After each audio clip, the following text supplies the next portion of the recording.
Eu não estou falando sobre tecnologia. Na verdade, a coisa que eu menos falo é de tecnologia. Eu estou falando de educação.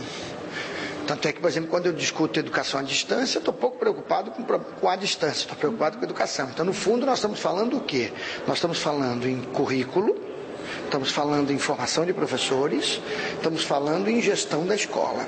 Bom, em todos esses três campos, no mundo contemporâneo, a tecnologia está presente.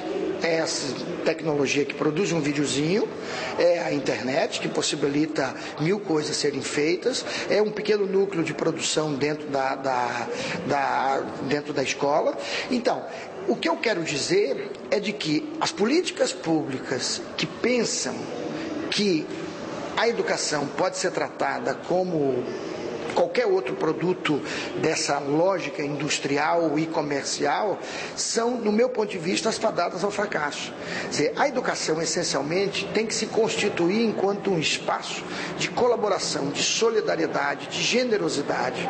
Então, no momento em que, em vez de eu implantar uma política salarial decente, com professores bem pagos, com formação permanente e com avaliação, se esse é o nó da questão. Então eu não preciso pagar por rendimento, pagar isso chamado bônus. Então eu acho, e as experiências já mostraram aí, a Inglaterra lutou contra isso, não implantou, vários outros lugares. Então eu não acho que o caminho não é esse. O caminho é mais solidariedade. Nós estamos vendo um mundo, eu costumo brincar sempre, dizer que é uma expressão baiana, da farinha pouca, meu pirão primeiro. E nós temos que começar a mudar radicalmente isso. Farinha pouca, um pouquinho para todo mundo. Senão não adianta, nós vamos estar pensando que vamos estar construindo essa sociedade para sobreviver a esse catástrofe mundial que nós estamos vivendo aí, na verdade estamos contribuindo para piorar. Isso passa também pela relação que o senhor falou na palestra sobre a relação entre o software livre e a educação também, toda essa cultura. Claro, é o que eu brinco sempre. Eu nunca mexi no kernel do Linux. Para muitos, eu estou falando uma maluquice isso aqui. Quer dizer, a questão do código-fonte é fundamental para o povo de informática.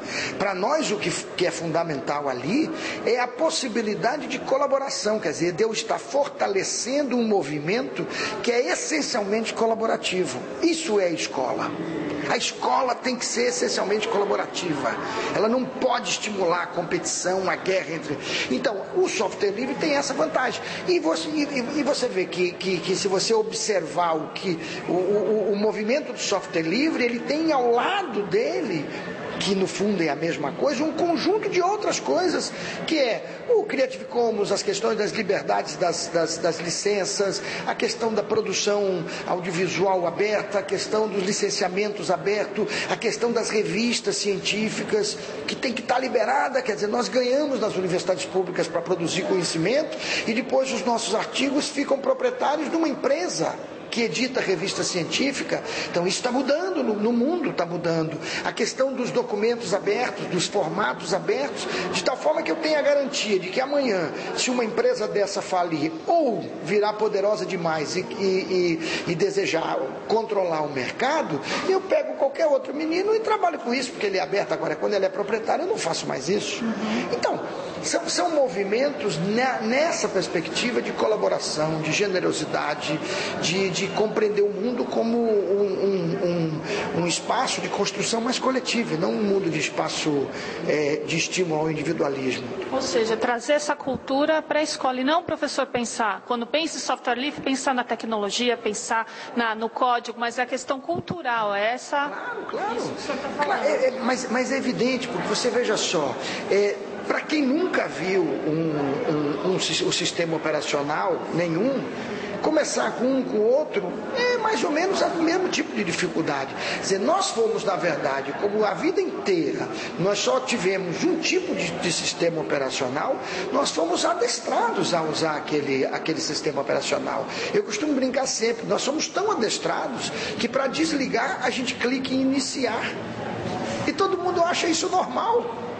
Seria o último lugar do mundo onde alguém iria clicar para desligar. E nunca ninguém reclama disso, porque nós estamos acostumados. É assim na vida, é assim, a gente vai se acostumando e se você entrar num software desses conhecidos, de sistema operacional proprietário, em uma língua que você nunca viu, você é capaz de fazer tudo. Porque a gente já se acostumou aí nos ícones, aos control não sei o que, parará, parará. Agora, temos que começar a experimentar essas outras possibilidades, porque elas vão empurrar um desenvolvimento colaborativo da indústria e do mundo do software, da ciência da computação, que é absolutamente fundamental para todos nós, para a soberania das nações. E claro, a internet ajudou muito isso, porque agora a gente troca muito mais intensamente do que antes. Isso passa pelo papel do professor como um autor e não como ator, como o senhor disse na palestra? Com certeza. Por que hoje ele é mais um ator do que um autor? É pior a brincadeirinha com esse U aí de autor e ator é porque, na verdade, ele hoje, em muitos casos, que tem muita gente que não é assim, ele é um mero reprodutor, ele não é nem ator, ele nem representa, ele reproduz.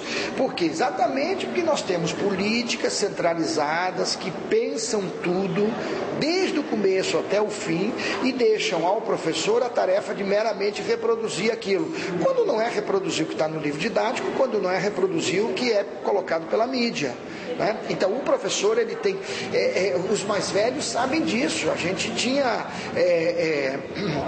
referência dos nossos professores como uma referência intelectual. Caetano tem aquela música Nobreza Brau, que fala a professora Neide Candolina, do colégio público tradicional, que era dura, rigorosa, e passava questões morais, questões éticas, questões, enfim, que era uma liderança intelectual. Hoje o professor, com essa lógica de massificação e o professor virou uma pecinha na chamada engrenagem. Então ele próprio se desresponsabilizando. E isso termina levando e termina a escola perdendo a dimensão de um espaço de produção. A escola vira um espaço de consumo, como é ver televisão. Isso é muito ruim. Claro, estou dizendo que são todas as escolas. Tem milhares de exemplos de gente fazendo um trabalho magnífico de criação, de envolver. Aí o sucateando aí, quer dizer, estão criando, e tem muita gente no Brasil inteiro, em tudo que é lugar, fazendo isso, e é isso que tem que ser estimulado. Tá, joia.